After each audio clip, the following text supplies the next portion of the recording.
देखो बच्चों, आज हम आपको एक बहुत इंपॉर्टेंट रूल एक डेमोन्स्ट्रेशन के माध्यम से समझाने वाले हैं।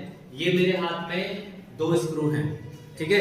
एक स्क्रू ये है और एक ये है, और इस स्क्रू के ऊपर ये नट है, ठीक है।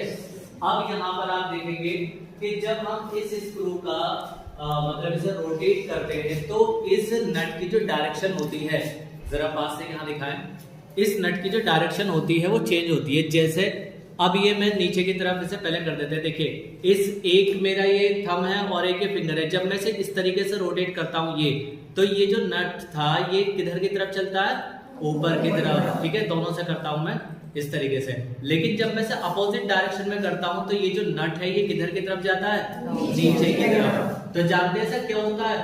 क्योंकि इससे हम एक फिजिक्स में बहुत इंपॉर्टेंट जो टॉपिक है वो समझते हैं। जरा आइए बोर्ड पर देखिए, जब यहां पर एक वेक्टर ए है और एक वेक्टर हमारा बी है, जब हम इस ए वेक्टर की बी वेक्टर में क्रॉस प्रोडक्ट करते हैं तो इसका जो रिजल्टेंट होता है वो हमें ऊपर की साइड मिलता है, यानी कि ए क्रॉस बी।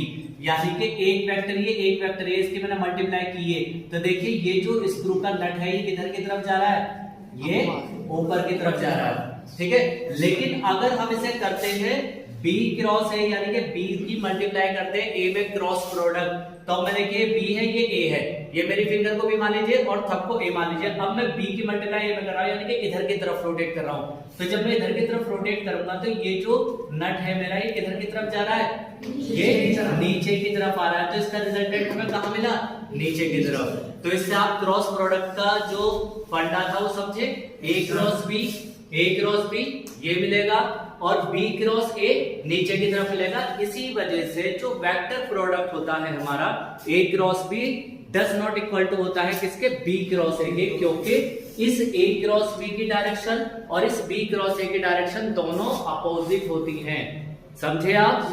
ठीक है। लेकिन फिर भी अगर आपको बराबर करना है इन दोनों को, जैसे हमने लिखा A क्रॉस B, हम लिख सकते हैं does not equal to B cross A। लेकिन फिर भी अगर हम इन्हें बराबर लिखना चाहते हैं तो फिर हमें या तो इस पूरे प्रोडक्ट में या इस पूरे प्रोडक्ट में माइनस अप्लाई करना पड़ेगा।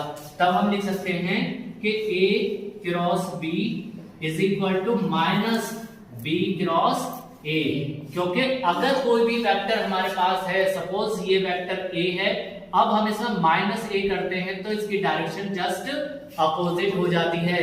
तो जब हम इसमें B क्रॉस A में माइनस लगा देंगे तो इसकी डायरेक्शन ऊपर की तरफ आ जाएगी, ठीक है। और अगर हमें इसे इसकी डायरेक्शन में लाना है तो हमें इस